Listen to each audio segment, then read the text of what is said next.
So there's been recently a changing of the guard at Starbucks. Let's talk about it. So recently, the CEO of Starbucks, Luxman Narshaman, has been asked to step down as they now welcome Brian Nichols as the new CEO at Starbucks. Now, for those who don't know who Brian Nichols is, Brian Nichols was the former CEO at Chipotle. Brian Nichols has led a lot of success at Chipotle after taking it up in 2018. And let's talk about him. So before Brian Nichols was the CEO at Chipotle, he was the CEO at Taco Bell. Some of the things that he has done since he's been at Chipotle, he has implemented a wide range of tactics that have led to innovation and success at Chipotle. So one of the things that he did, which was digital transformation. So he had implemented the mobile app device, which increased interaction as customers for Chipotle. Now, this was pivotal during the pandemic in 2020. Many people were ordering their meals off of the mobile device, and as a result, 50% of their sales came from the digital sales aspect of it. So this was pivotal for Chipotle being successful. Now, the second thing he did while at Chipotle was menu innovation. Now, there are many people that have different wide ranges of dietary restrictions. And one thing that Chipotle did was meet the demand, right? So one thing they did was change up how they go about their menu. They offered keto diets, they offered paleo options, they offered vegetarian options, and as a result, this helped with customer retention. So the third thing that he did, which was branding and marketing positioning. So for those who are not familiar, during 2015 up to 2018, Chipotle had a lawsuit against them for Clostridium. So as a sign and symptom of it, which was fever, dehydration, headaches, stomach aches, many people had received it through the consumption of Chipotle meals, and as a result, they were forced to pay a $25 million settlement to its victims, right? So one thing that he did, Brian Nichols, when he stepped into the CEO role, was focus on transparency. Now, the transparency aspect fell into the lines of what ingredients were going into the meals that were being prepped. And not only that, one thing he also did, which was partner with local farmers. And this also helped with the transparency aspect, that people were getting fresh produce from their local farmers.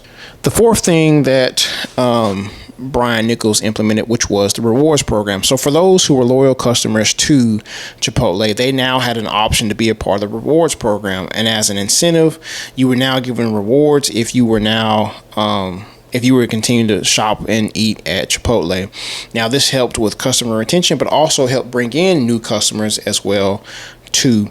So while, Nichols has been there, he's led to a lot of innovation there. And as a stockholder, you've seen a 700% return on your investment if you've been holding on to the stock since he's been as the active CEO. Now, let's talk about Starbucks, right? So Starbucks has been at the helm of Luxman Narshaman, who's been the CEO since 2023.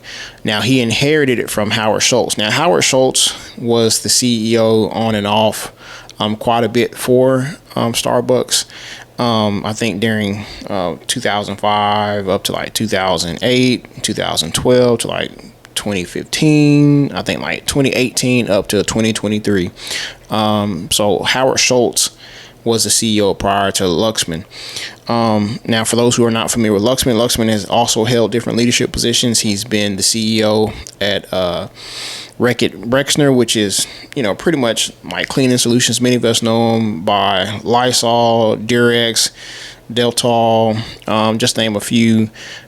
Now, Luxman was also the CEO at Pepsi. He was the CEO of the Latin American, Sub-Sahara, Africa, the CFO of America's Foods. Like he held different leadership positions prior to being the CEO at Starbucks. Now, many of the problems that he had inherited were not per se his fault, but he is the active CEO, so therefore he will be held as responsible.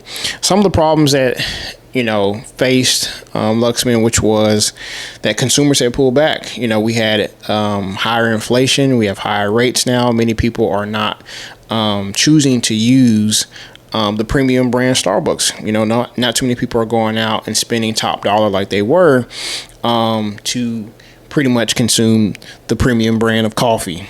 So many people began to choose to stay at home and consume or make their own form of coffee versus go out there and purchase Starbucks. Now, Starbucks has for the longest been able to control pricing power. And I think people now are no longer interested nor care to spend that much money at Starbucks. One of the things that Luxman has said, which was they offer selections, customization for their drinks, and which has had led to the prices increasing, right? Which may be true, but people are no longer spending top dollar at Starbucks. Another problem that Starbucks has faced is operational issues. The mobile device or the mobile app on the devices hasn't worked efficiently. It's too slow. Many customers have been noted to quit during mid-selection on the mobile app device when completing their orders, just leaving it, right? Just due to the fact that it takes too long for them to receive their order. So many people have just pretty much done away with the mobile app in itself. The third thing that Luxman is facing is competition, domestically and foreign. You have some coffee brands out there in China that are now becoming mainstream competitors with the likeness of Starbucks. You have Luckin Coffee. They've been growing aggressively since they've started, and as a result, they've been eating at the market share that Starbucks had. And fourth, Luxman really didn't inherit a business plan when it came down to him inherited from Schultz. So many people also attribute that to why the stock has been performing so poorly. So with all these different factors, many investors believe that by Nichols stepping into the role as CEO, he will take what he did with Chipotle and make this premium brand premium again in a good way, and that customers will come back and now they will have customer retention. But also too, if you look at as far as how much revenue Starbucks brings in, they bring in $36 billion a year in revenue, but they only retain $3 billion of that revenue, and they have more debt than they do revenue, about $25 billion of debt. Now that's a big red flag that the company isn't performing well. You have $25 billion in debt, but your take home every year is $3 billion.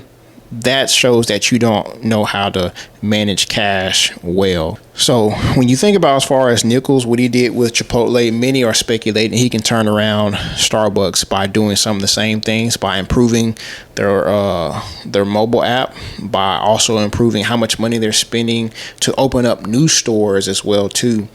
By cutting back on some of their operational margins, I think that you'll see that Starbucks will become one of those premium brands again. We saw Starbucks on the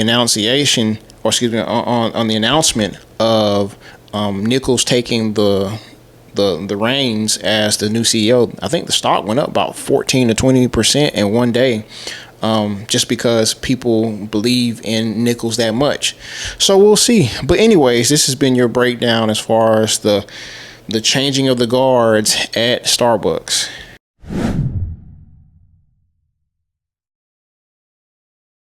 Be sure to like, comment, subscribe, and share.